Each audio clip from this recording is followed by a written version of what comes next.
Hello everyone. आज हम पढ़ेंगे इलेक्ट्रोकेमिस्ट्री की लेक्चर नंबर 4 को, जिसमें हम फैराडे का सेकेंड लॉ देखेंगे। जैसा कि हम प्रीवियस लेक्चर में फैराडे के फर्स्ट लॉ को पढ़ चुके हैं, तो आज हम बात करेंगे फैराडे के सेकेंड लॉ की। पहले स्टेटमेंट पढ़ते हैं।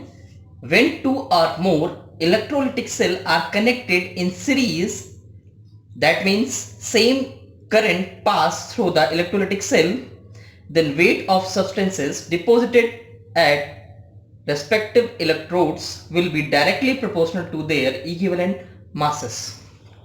कहने का मतलब यह है बच्चों, अगर किन्हीं दो या दो से अधिक इलेक्ट्रोलिटिक सेल को सीरीज में कनेक्ट किया जाए, किस में कनेक्ट किया जाए? सीरीज में कनेक्ट करने का मतलब है सेम चार्ज फ्लो कराया जाए। क्या फ्लो सेम कराया जाए? चार्ज सेम फ्लो कराया जाए, या सेम करंट सेम टाइम के लिए फ्लो कराई जाए। क्लियर? इसका मतलब चार्ज सेम है, Q बराबर I इंटू टी, मतलब I भी सेम, T भी सेम, तो Q भी सेम। कहने का मतलब अगर दो या दो से ज्यादा इलेक्ट्रोलिटिक सेल को सीरीज में जोड़ा जाए, दैट मीन्स Q को सेम रखा जाए या सेम करंट सेम टाइम के लिए फ्लो कराई जाए, तो ऐसी कंडीशन पे जो भी सब्सटेंस डिपॉजिट होगा इलेक्ट्रोड्स पे, उसका जो वेट होगा वो कहीं ना कहीं उस सब्सटेंस के इक्विवेलेंट वेट के या इक्विवेलेंट मास के डायरेक्टली प्रोपोर्शनल होगा। क्लियर? अगर इसको एक एग्जांपल के थ्रू समझा जाए, तो जैसे यहां पे ए और बी दो सेल ले लिए गए हैं। मान लो ए सेल में, ये अगर इसको हम एनोड मान लेते हैं और इसको मान लेते हैं कैथोड, तो कैथोड पे कोई सब्सटेंस ए डिपॉजिट हो रहा है, जिसका मास जो है बेटा, जो डिपॉजिट हो रहा है कैथोड पे, उसका मास है WA। क्लियर? तो ऐसी कंडीशन पे जो वेट होगा या जो मास होगा इलेक्ट्रोड पे डिपॉजिट होने वाले मेटल का, डिपॉजिट होने वाले सब्सटेंस का, वो उसके इक्विवेलेंट वेट के या इक्विवेलेंट मास के डायरेक्टली प्रोपोर्शनल होगा। अगर बात करें बी, कोई इलेक्ट्रोलाइटिक सेल है जिसमें मान लो कैथोड पे कोई सब्सटेंस बी डिपॉजिट हो रहा है, जिसका जो वेट है बेटा वो है WB, तो ऐसी कंडीशन पे WB जो होगा वो डायरेक्टली प्रोपोर्शनल होगा उस सब्सटेंस B के इक्विवेलेंट मास के। कहने का मतलब WA is directly proportional to equivalent mass of A and WB is directly proportional to the equivalent mass of B। तो ये था फैराडे का सेकेंड लॉ।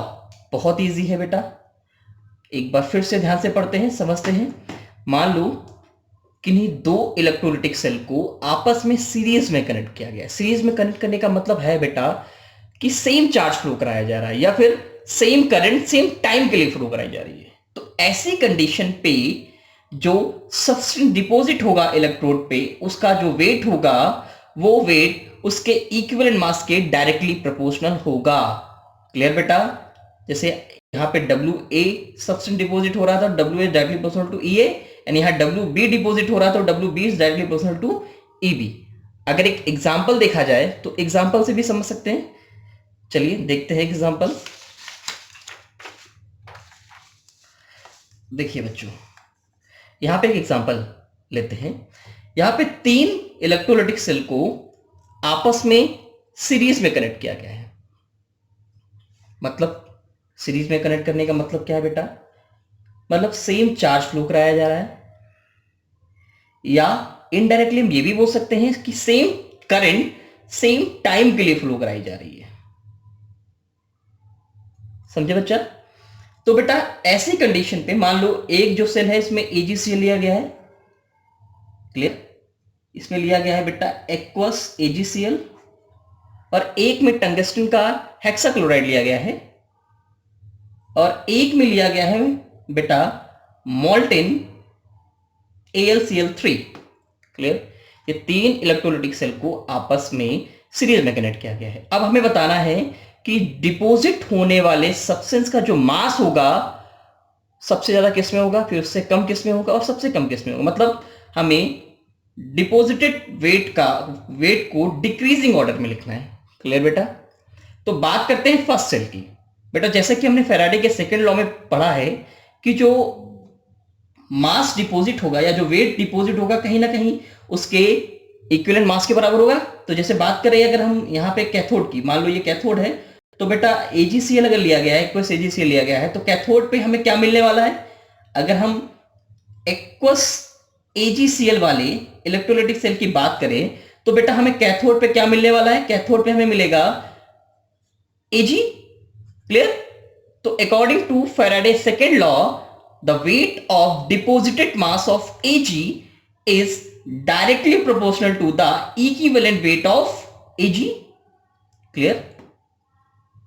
अब बात करें Ag का इक्विवेलेंट वेट, तो Ag का इक्विवेलेंट वेट बेटा कितना होगा? लगभग ये होता है बेटा लगभग 108 के आसपास। क्लियर?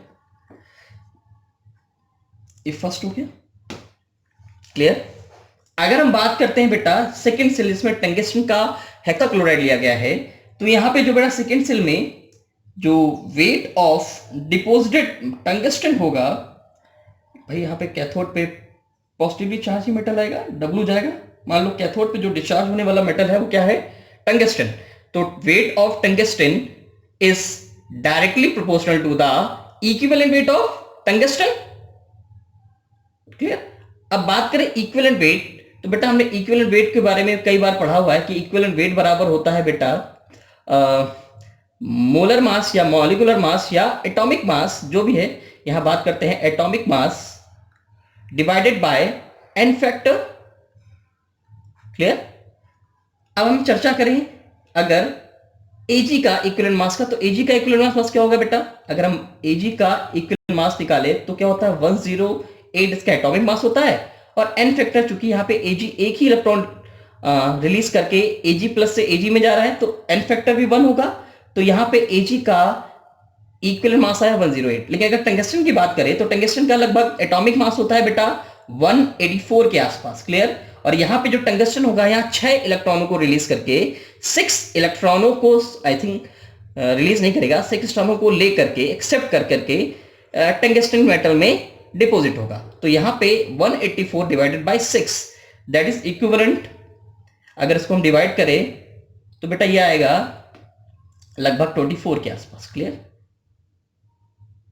अगर हम बात करें तीसरे इलेक्ट्रोलाइटिक सेल में, तो तीसरे इलेक्ट्रोलाइटिक सेल में जो डिपॉजिट होने वाला सब्सटेंस है या मेटल है वो क्या है बेटा? एल्यूमिनियम। यहाँ एल्यूमिनियम जाके कैथोड पे डिस्चार्ज होगा।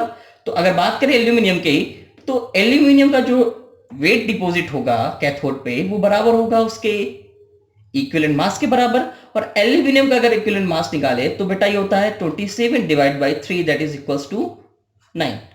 तो अगर हम तीनों को कंपेयर करें तो सबसे ज्यादा मास जो डिपॉजिट हो रहा है वो किसका होगा बेटा? 108 का, क्योंकि इसका इक्विवेलेंट वेट ज्यादा है। जैसा कि हम फैराडे लॉ से बताया गया है कि डिपॉजिट होने वाले सब्सटेंस का जो वेट होगा वो इसके इक्विवेलेंट मास के डायरेक्टली प्रोपोर्शनल होगा। कहने का मतलब अगर इक्विवेलेंट मास ज्यादा है तो कहीं ना कहीं वेट भी ज्यादा डिपॉजिट होगा। तो यहां पे तीनों में से सबसे ज्यादा इक्विवेलेंट मास किसका है? Ag का। तो सबसे ज्यादा डिपॉजिट कौन होगा बेटा? Ag। फिर उससे कम सेकेंड नंबर पे कौन? टंगस्टन। और यहां पे टंगस्टन सेकेंड नंबर पे। और लास्ट में सबसे कम डिपॉजिट कौन होगा बेटा? एल्यूमिनियम। तो ये हो गया डिक्रीजिंग ऑर्डर। समझ में आया बेटा? जैसा कि हमें फैराडे लॉ से यह बताया गया है कि अगर दो या दो से ज्यादा इलेक्ट्रोलाइटिक सेल को सीरीज में कनेक्ट किया जाए तो ऐसी कंडीशन पे जो इलेक्ट्रोड पे डिपॉजिट होने वाला मेटल है या सब्सटेंस है उसका वेट कहीं ना कहीं उसके इक्विवेलेंट मास के डायरेक्टली प्रोपोर्शनल होता है। कहने का मतलब अगर मेटल का या सब्सटेंस का इक्विवेलेंट मास ज्यादा है तो वो ज्यादा डिपॉजिट होगा, अगर उसका इक्विवेलेंट मास कम है तो वो कम डिपॉजिट होगा। क्लियर बच्चों? तो इसी हिसाब से देखा जाए तो जो Ag का वेट होगा डिपॉजिट वो कितना होगा? उसके इक्विवेलेंट मास के डायरेक्टली प्रोपोर्शनल होगा, और जो भी सबसे ज्यादा है 108। अगर बात की जाए टंगस्टन की तो टंगस्टन का जो इक्विवेलेंट मास आया हुआ है 24। तो ये कहीं ना कहीं कंपैरेटिवली कम होगा डिपॉजिट। और सबसे कम डिपॉजिट कौन होगा? एल्यूमिनियम, क्योंकि इसका इक्विवेलेंट वेट सबसे कम निकला है। समझ में आ गया बच्चों? अब इक्विवेलेंट वेट के n फैक्टर तो निकाल ही लोगे। जैसे यहां बात की जाए तो रिएक्शन क्या होगी कैथोड पे? यहाँ पे Al+3 3 इलेक्ट्रॉन लेके Al में कन्वर्ट होगा। डिपॉजिट होगा। तो जितने इलेक्ट्रॉनों का हेर फेर होता है वही उसका n फैक्टर होता है। क्लियर। यहाँ पे क्या होगा, यहाँ W + 6 6 इलेक्ट्रॉन लेगा, मतलब 6 इलेक्ट्रॉनों का हेर फेर हो रहा है, इसलिए n फैक्टर 6 ले लिया गया है। क्लियर। आई थिंक बच्चों ये समझ में आ गया होगा। अगर ये आपको अच्छी तरह से आ गया होगा तो आप फैराडे लॉ का कोई भी न्यूमेरिकल लगा सकते हैं और बहुत ही इजी तरीके से। क्लियर। अब हम बात करते हैं, जैसा कि हमने बोला था कि आज हम फैराडे लॉ पढ़ेंगे, खत्म करेंगे। फैराडे लॉ फर्स्ट हो चुका था प्रीवियस लेक्चर में, इस पे फैराडे लॉ सेकंड पढ़ेंगे और साथ ही साथ हम फैराडे लॉ से रिलेटेड कुछ न्यूमेरिकल भी लगाएंगे जो किसी ना किसी कॉम्पिटिटिव एग्जाम में पूछे गए हैं। क्लियर। तो अब बात करते हैं कुछ न्यूमेरिकल्स की। बच्चों इन न्यूमेरिकल्स को देखने से पहले लेक्चर 3 में जो हमने फैराडे लॉ फर्स्ट पढ़ाया था उसे अच्छी तरह से देख लीजिएगा, फिर उसके बाद ही न्यूमेरिकल लगाइएगा। क्लियर। तो आज बात करते हैं कुछ न्यूमेरिकल्स की, जैसे कि अब अपने सामने पेपर पे देख रहे होंगे, इसमें जो पहला न्यूमेरिकल है अगर उसको ध्यान से पढ़ा जाए फैराडे के फर्स्ट लॉ पे बेस्ड है। क्लियर बेटा। क्या है बेटा ये, when 9.65 coulombs of electricity is passed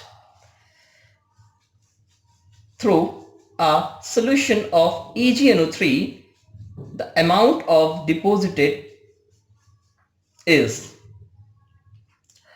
कहने का मतलब है जब इतना चार्ज किसी इलेक्ट्रोलाइटिक सेल में फ्लो कराया जाए जिसमें सॉल्यूशन जो है, जो इलेक्ट्रोलाइट है वो बेटा क्या है, AgNO3 का, तो पूछा क्या है कि कितना अमाउंट Ag का डिपॉजिट होगा वो बताइए। क्लियर बेटा। जैसे कि अगर इसको हम दो वे से कर सकते हैं, एक डायरेक्ट फॉर्मूला लगा के और एक डायरेक्ट स्टेटमेंट के बेस पे, जो हमने लास्ट टर्न पे या प्रीवियस लेक्चर पे बताया था। क्या है बेटा, पहले बात करते हैं हम मेथड फर्स्ट की।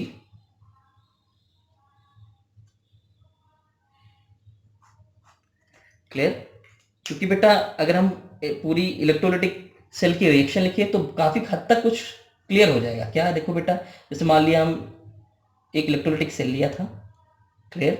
इसमें जो सोल्यूशन लिया गया है बेटा, क्या लिया गया है, एक्वस AgNO3।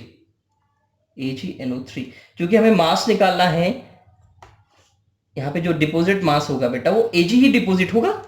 अगर बात की जाए Ag डिपॉजिट होने की तो कहाँ डिपॉजिट होगा बेटा, कैथोड पे डिपॉजिट होगा, क्योंकि ये पॉजिटिव चार्ज है। ये पॉजिटिव चार्ज आयन कहाँ जाकर डिपॉजिट होगा, कैथोड पे। क्लियर। अगर हम कैथोड की रिएक्शन लिख लें तो काफी हद तक बहुत कुछ क्लियर हो जाएगा। तो बात करते हैं कैथोड की रिएक्शन की। देखो बेटा, कैथोड पे रिएक्शन लिखना है तो कैसे लिखेंगे, अगर बात की जाए कैथोड तो नेगेटिवली चार्ज होता है, यहाँ पे डिस्चार्ज होने के लिए कौन आएगा बेटा, Ag आएगा। या फिर जैसा कि हमने बोला है न्यूट्रल स्पेसिस की टेंडेंसी होती है कि वो किसी भी इलेक्ट्रोड पे जाके डिपॉजिट हो सकता है, डिस्चार्ज हो सकता है। क्लियर। तो यहाँ पे Ag या वाटर, इन दोनों में एक ही डिपॉजिट होगा। क्लियर बच्चा। या तो यहाँ Ag प्लस डिपॉजिट होगा या H2O डिपॉजिट होगा। तो हमने बताया था कि कैथोड पे रिडक्शन उन्हीं का होगा बेटा जिसका रिडक्शन पोटेंशियल ज्यादा हो, और वाटर का रिडक्शन पोटेंशियल 13 मेटल आयन से ज्यादा होता है, लेकिन उन 13 मेटल आयन में Ag प्लस नहीं आता। इसका मतलब यहाँ Ag प्लस का रिडक्शन पोटेंशियल ज्यादा होगा। अगर Ag प्लस का रिडक्शन पोटेंशियल ज्यादा है तो बेटा अगर हम रिएक्शन को लिखें तो ऐसे लिख सकते हैं, Ag प्लस यहां एक इलेक्ट्रॉन लेकर Ag में डिपॉजिट हो जाएगा। इसका मतलब क्या है बेटा, अगर इस रिएक्शन को, इस सेल रिएक्शन को अगर सही से पढ़ा जाए तो हम बोल सकते हैं जब हम 1 मोल इलेक्ट्रॉन पास करें, हाँ तो बच्चा जब 1 मोल इलेक्ट्रॉन को पास किया जाए इस इलेक्ट्रोलाइटिक सेल में तो हमें बेटा कहीं ना कहीं 1 मोल Ag मिल रहा है। कितना मिल रहा है, 1 मोल Ag डिपॉजिट हो रहा है। अगर इस 1 मोल को हम ग्राम में चेंज करना चाहें तो 1 मोल ऑफ Ag कहीं ना कहीं 108 ग्राम ऑफ Ag के इक्विवेलेंट होगा। इसमें कोई किसी को आपत्ति नहीं होनी चाहिए। क्लियर। अच्छा बच्चा, लास्ट टाइम पे हमने ये भी पढ़ा था जो 1 मोल इलेक्ट्रॉन होते हैं वो कहीं ना कहीं बराबर होते हैं बेटा 96500 कूलॉम के, या यही बराबर होता है 1 फैराडे के। क्लियर। तो अगर हम कहें कि हम 1 फैराडे चार्ज या 1 मोल इलेक्ट्रॉन या 96500 कूलॉम, क्योंकि यहाँ पे 1 मोल इलेक्ट्रॉन यूज हुआ है ना बेटा, तो हम यही बोल रहे हैं 1 मोल इलेक्ट्रॉन जब हम ले रहे थे तो 1 मोल Ag का डिपॉजिट हो रहा था। तो इसको 1 मोल इलेक्ट्रॉन की जगह हम लिख सकते हैं 96500 कूलम, क्योंकि 1 मोल इलेक्ट्रॉन पे जो चार्ज होता है इतना ही होता है। अगर इतना चार्ज फ्लो कर रहे हैं तो हमें कहीं ना कहीं 108 ग्राम एजी मिल रहा है ना। अब बात क्या कह रहा है क्वेश्चन में कि हम 9.6 कूलम चार्ज ही पास कर रहे हैं। जब हम 96500 कूलम चार्ज पास कर रहे हैं, या इसको बोल सकते हैं 1 मोल इलेक्ट्रॉन पास कर रहे हैं, तो इतना ग्राम एजी मिल रहा है। अगर हम इसी में 9.65 कूलम चार्ज पास करेंगे तो हमें कितना एजी मिलेगा? 108 डिवाइडेड बाय 96500 मल्टीप्लाइड बाय 9.65, क्या बेटा? ग्राम। क्लियर? अगर बेटा इसको सॉल्व करें, देखिए अगर इसको हम सॉल्व करते हैं तो कहीं ना कहीं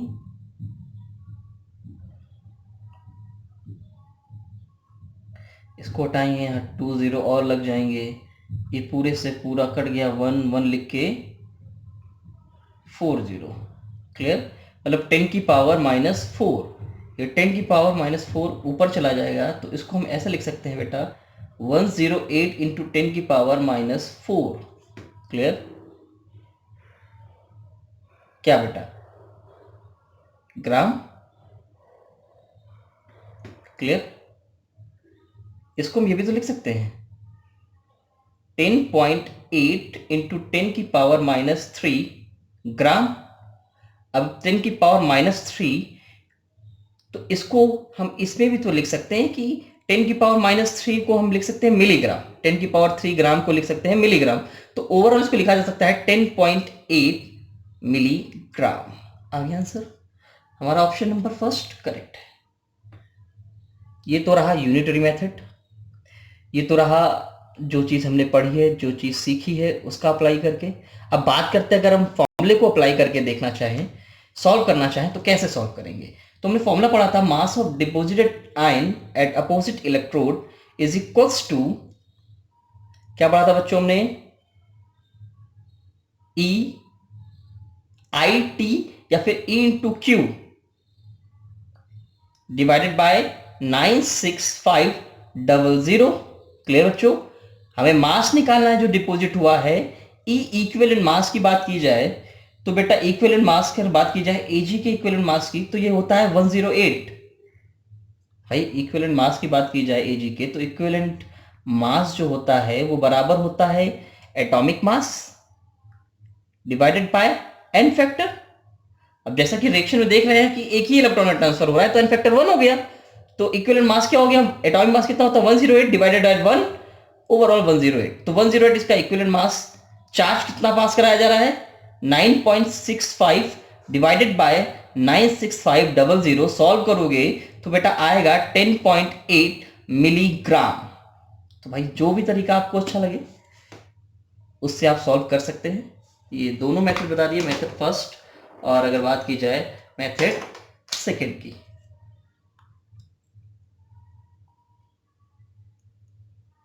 क्लियर बच्चों? अब बात करते हैं सेकेंड न्यूमेरिकल की। तो सेकेंड न्यूमेरिकल पेपर पे आपके सामने लिखा हुआ है, पढ़ लीजिए से। लिखा हुआ बेटा, what amount of chlorine evolve when 2 amperes of current is passed for 30 minutes in an aqueous solution of NaCl। Clear? कहने का मतलब ये है अगर 2 एम्पियर की करंट को लगभग 30 मिनट तक फ्लो कराया जाए किसी इलेक्ट्रोलाइटिक सेल में जिसमें aqueous solution of NaCl fill हो, तो उसमें कितना अमाउंट ऑफ क्लोरीन इवॉल्व होगी। इसको भी हम अपने दो तरीके से कर सकते हैं, एक फॉर्मूला लगाकर और एक सीधे स्टेटमेंट से। चलिए देखते हैं।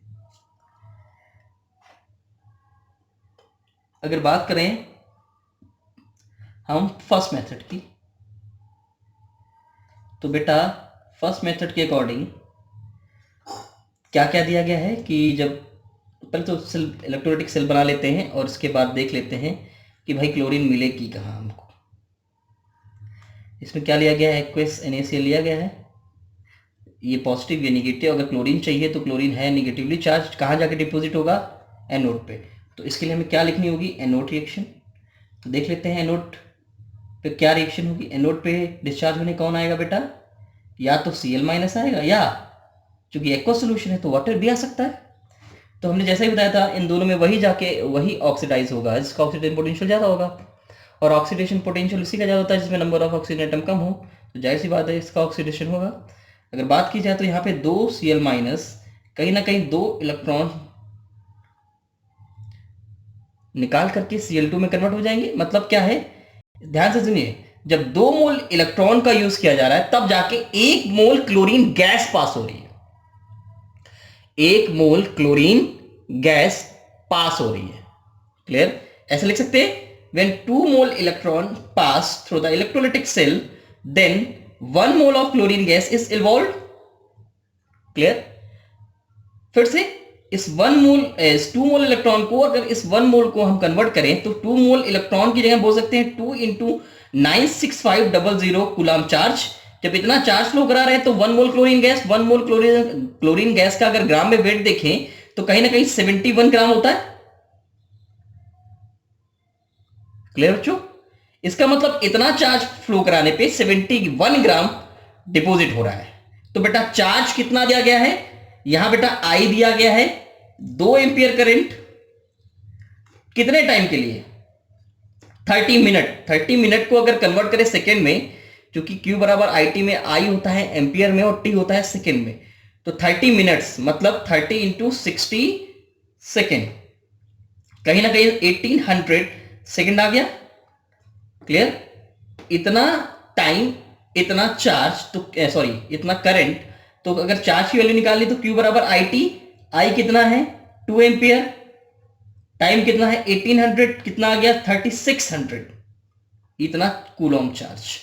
तो इतने कूलम पे इतना ग्राम डिपॉजिट हो रहा है, तो 3600 कूलम पे कितना डिपॉजिट होगा, बहुत मैथ लगाई होगी बचपन में, सॉल्व किया जा सकता है। 71 डिवाइडेड बाय 2 इंटू 96500 इंटू, बेटा ये चला जाएगा 3600 ऊपर। क्लियर, सॉल्व किया जाए, 20 से 20 गया 18, आई थिंक सॉल्व कर सकते हैं आप लोग, करिए, कितनी बार जाएगा 18,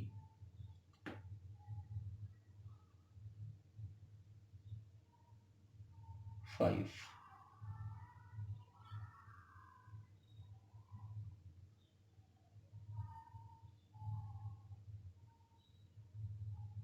3 पॉइंट समथिंग, आंसर लगभग 1.32 ग्राम के आसपास आएगा। ये हो गया आपका। क्लियर बेटा, आई थिंक सोल्यूशन सॉल्व कर लेंगे आप, कैलकुलेशन कर सकते हैं। अब बात करते हैं मेथड सेकेंड की। मेथड सेकेंड में कुछ नहीं करना है, सीधे सीधे फॉर्मूला यूज करना है। मेथड सेकेंड, अब मेथड सेकेंड में बेटा डायरेक्ट फॉर्मूला लगा सकते हो। हमें पढ़ा था m equals to MIT divided by n into 96500। Clear, chlorine का मास निकालना था, क्लोरीन का वेट कितना हो गया, मोलर मास या मॉलिक्यूलर मास 71 इंटू I कितना दिया है 2 एम्पियर, T कितना है 1800 डिवाइडेड बाय n की वैल्यू यहाँ पे क्या रखेंगे बच्चों, n मतलब n फैक्टर, इस रिएक्शन का n फैक्टर कितना है 2 डिवाइडेड बाय 96500। सॉल्व करेंगे लगभग 1.32 ग्राम आएगा, सॉल्व कर लीजिएगा। बहुत इजी न्यूमेरिकल बच्चों, एक बार अगर आपको कॉन्सेप्ट पकड़ में आ गया है तो आप आसानी से लगा सकते हैं, या तो फॉर्मूला इस्तेमाल कर लीजिए या स्टेटमेंट के बेसिस पे आप सॉल्व कर सकते हैं, बहुत ही इजी है। क्लियर, कुछ और न्यूमेरिकल देखते हैं, बात करते हैं इसी चैप्टर की कुछ और न्यूमेरिकल्स की।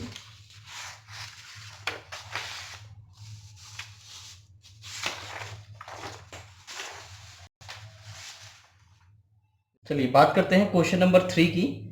तो पढ़ते हैं क्या है क्वेश्चन नंबर 3।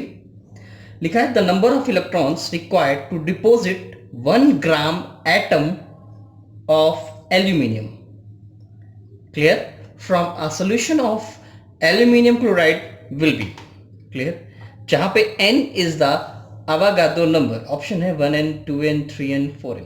देखिए इलेक्ट्रोकेमिस्ट्री का जो रामबाण है किसी भी क्वेश्चन लगाने का, चाहे वो फैराडे लॉ से रिलेटेड हो, अगर हमने सेल रिएक्शन लिख ली तो इसका मतलब समझिए हमारा क्वेश्चन सॉल्व हो गया, कि सारा कुछ जो सार है इस पूरे चैप्टर का कहीं ना कहीं सेल रिएक्शन पे ही छुपा हुआ है। अगर बात करें इस न्यूमेरिकल में तो सीधे सीधे हम चेक करते हैं कि हमने इलेक्ट्रोलाइटिक सेल में लिया क्या है बेटा, हमने लिया है एल्यूमिनियम क्लोराइड, क्लियर, और हमसे कह रहा है कि हमें कितने नंबर ऑफ इलेक्ट्रॉन चाहिए 1 ग्राम एटम ऑफ एल्यूमिनियम को डिपॉजिट करने के लिए। तो जैसा कि क्वेश्चन में लिया गया है AlCl3 एल्यूमिनियम क्लोराइड, क्लियर बेटा। अब जैसे यहाँ पे हमारे पास सोल्यूशन में Al आयन होंगे, Al+3 आयन होगा, Cl- आयन होंगे, क्योंकि हमें Al को डिपॉजिट करना है तो Al मिलेगा कहाँ, कैथोड पे, तो सीधे सीधे कैथोड रिएक्शन लिखिए और आंसर निकाल लीजिए। तो अगर हम कैथोड रिएक्शन को लिखना चाहें बेटा, तो अगर बात करें कैथोड की, तो कैथोड क्या है, निगेटिवली चार्ज। तो कैथोड पे अगर रिएक्शन लिखने की बात करें तो कैथोड पे डिस्चार्ज कौन होगा, एल्यूमिनियम। तो Al+3 यहां पर 3 इलेक्ट्रॉन लेकर के डिस्चार्ज हो जाएगा एल्यूमिनियम में, क्लियर, समझ में आया। अगर हम कैथोड रिएक्शन लिख रहे हैं तो Al+3 3 इलेक्ट्रॉन लेकर एल्यूमिनियम में डिस्चार्ज हो रहा है, डिपॉजिट हो रहा है। अब इस सेल रिएक्शन को पढ़ना बहुत इंपॉर्टेंट है, क्लियर। क्या पढ़े इस सेल रिएक्शन में, क्या समझ में आता है, इस सेल रिएक्शन को देख के समझ में आ रहा है कि 3 मोल इलेक्ट्रॉन जब हम पास कर रहे हैं इस इलेक्ट्रोलाइटिक सेल में, तब जाके हमें 1 मोल एल्यूमिनियम मिल रहा है, या 1 मोल एल्यूमिनियम डिपॉजिट हो रहा है। अगर क्वेश्चन में देखा जाए तो बेटा हमें चाहिए कितना, 1 ग्राम एटम। जैसा कि हम लोगों ने मोल कॉन्सेप्ट में पढ़ रखा होगा कि कहीं ना कहीं 1 ग्राम एटम अगर हम एल्यूमिनियम चाहते हैं तो इसका मतलब हम ये भी तो समझ सकते हैं कि हमें 1 मोल चाहिए एल्यूमिनियम का। ये मोल कॉन्सेप्ट में पढ़ा होगा कि 1 gram atom is equivalent to 1 mole, मतलब हमें 1 मोल एल्यूमिनियम चाहिए। और इस रिएक्शन से हमें पता चल रहा है कि अगर हम इस इलेक्ट्रोलाइटिक सेल में 3 मोल इलेक्ट्रॉन पास करें, अगर हम 3 मोल इलेक्ट्रॉन पास करें तो कहीं ना कहीं हमें 1 मोल एल्यूमिनियम मिल जाएगा, और वही 1 एल्यूमिनियम हमें निकालना भी है क्वेश्चन में। तो कहीं ना कहीं हमें कितने मोल इलेक्ट्रॉन चाहिए, 1 मोल या 1 ग्राम एल्यूमिनियम को डिपॉजिट करने के लिए we have required 3 mole of electron, 3 mole of electron. तो हमारा आंसर होना चाहिए 3 मोल इलेक्ट्रॉन चाहिए, तब जाके 1 gram atom of aluminium deposit होगा। लेकिन हमें आंसर मोल में नहीं देना है, हमें आंसर देना है अवागाद्रो नंबर में। तो जैसा कि हम लोगों ने पढ़ रखा है बेटा कि 1 मोल अगर इलेक्ट्रॉन बोलते हैं तो कहीं ना कहीं 1 मोल इलेक्ट्रॉन इक्विवेलेंट होता है अवागाद्रो नंबर ऑफ इलेक्ट्रॉन के, क्लियर भाई। 1 मोल जो इक्विवेलेंट होता है अवागाद्रो नंबर के बराबर। तो अगर हमने 1 मोल इलेक्ट्रॉन लिए तो कहीं ना कहीं अवागाद्रो नंबर के बराबर ही तो इलेक्ट्रॉन लिए। अब यहां पे कितने मोल ऑफ इलेक्ट्रॉन यूज हो रहे हैं, 3 मोल ऑफ इलेक्ट्रॉन। तो हम ये नहीं कह सकते कि यहां पे 3 टाइम्स ऑफ अवागाद्रो नंबर इतने इलेक्ट्रॉन यूज हुए। अब यहां Na को यहां n बोला गया है तो इसको हम लिख सकते हैं 3 of n electron is used. समझ में आ रहा है। तो आंसर क्या आ गया, 3n। कितना इजी न्यूमेरिकल था ये बहुत इजी न्यूमेरिकल होते हैं बच्चा, बस एक बार सेल रिएक्शन लिखना आना चाहिए, सारे क्वेश्चन आप कर लोगे बिना किसी दिक्कत के।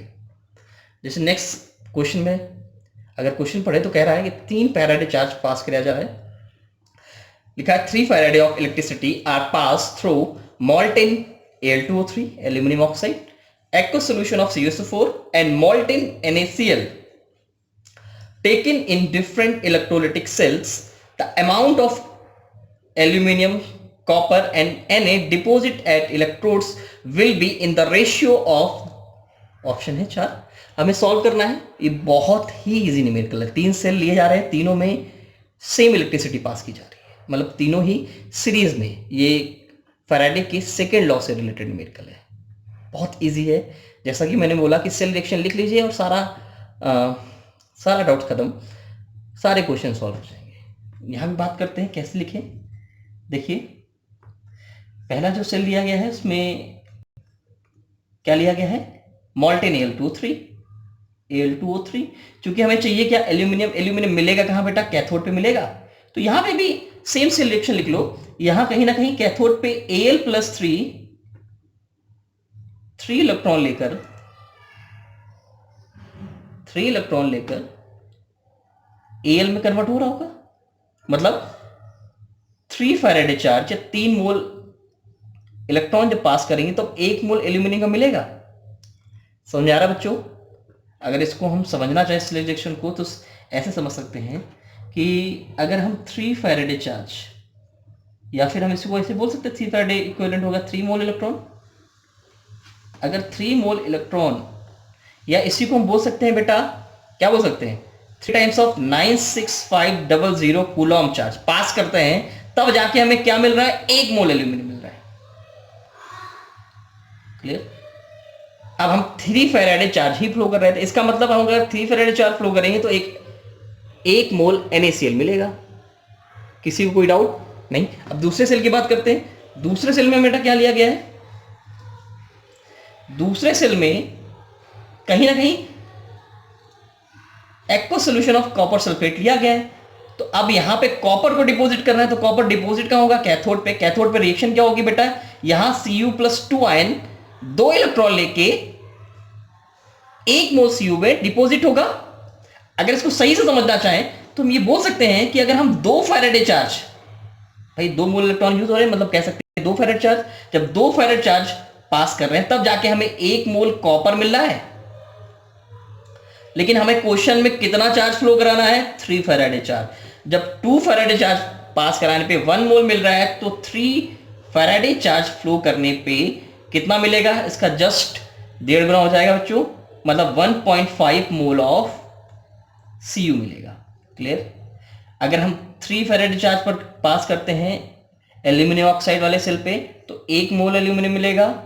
अगर 3 फैराड चार्ज पास करते हैं कॉपर वाले सेल में, कॉपर सल्फेट वाले सोल्यूशन वाले सेल पे, तो 1.5 मोल, आई मीन 1.5 मोल किसका मिलेगा, कॉपर का मिलेगा। अगर यही चीज हम लास्ट वाले सेल की बात करें जिसमें हम ले रहे हैं क्या, मोल्टेन NaCl, तो कैथोड पे Na मिलेगा। Na यहां पर